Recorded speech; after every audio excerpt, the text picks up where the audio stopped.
If I was talking to a small to medium-sized company around how to become successful in this domain, in manufacturing or generally in firms, I would say there are a set of clear characteristics of successful firms, and we would ask that firm to develop those.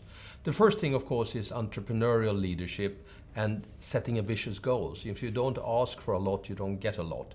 And this is where the managerial capability comes in, not only in this area, but also in managing all the other domains. You need to have real depth of knowledge about what you do. You need to know more about your products, your services, the way you do it, than your customers do. You can't know less.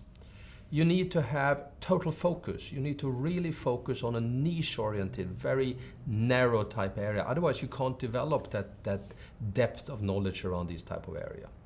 You need to have employees who are incredibly capable, well-educated, and constantly learning so that they can make a real contribution to the firm.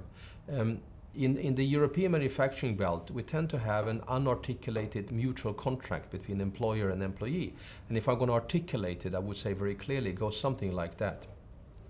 My obligation of an employer, as an employer, towards you, the employee, is to ensure that whilst you work with me, you become more employable. Your commitment as an employee to me as an employer is that whilst you work for me, you are contributing visibly to the success of my firm. And that has to be very well understood, and it requires mutuality in these things. Then you need to innovate. And of course you can't innovate unless you have the knowledge, unless you have the capable employees, unless you know your customers better than they do, and unless you know what problems are worth solving. You need, of course, in order to do that, to be very, very close to your customers. And that you become automatically because you are valuable to your customers. So they want to stay close with you, and that closeness enables you to understand them very well. You need to do this in a global environment. So you need to automatically from day one have customers far away.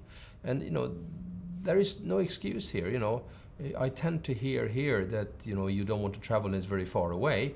People in Israel, they fly back and forth to Silicon Valley on a regular basis. As far as I can figure out, it's approximately the same distance to travel. So I don't understand what your excuse is here. There is something about, as a good manager, you decentralize things. By having good employees and good management, you can delegate things, and things can work without your day-to-day attention, and it works exceedingly well.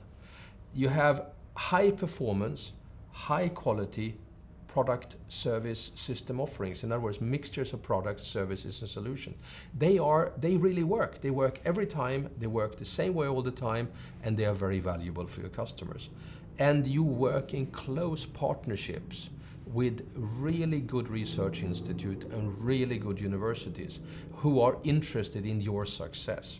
And the reason for that is because as a small company, you can't know everything. Even if you are deep and even if you understand your customers and work with them all the time, you can't know everything. So you need to talk to somebody who is a force multiplier, who can assist you with the relevant knowledge in a practical way.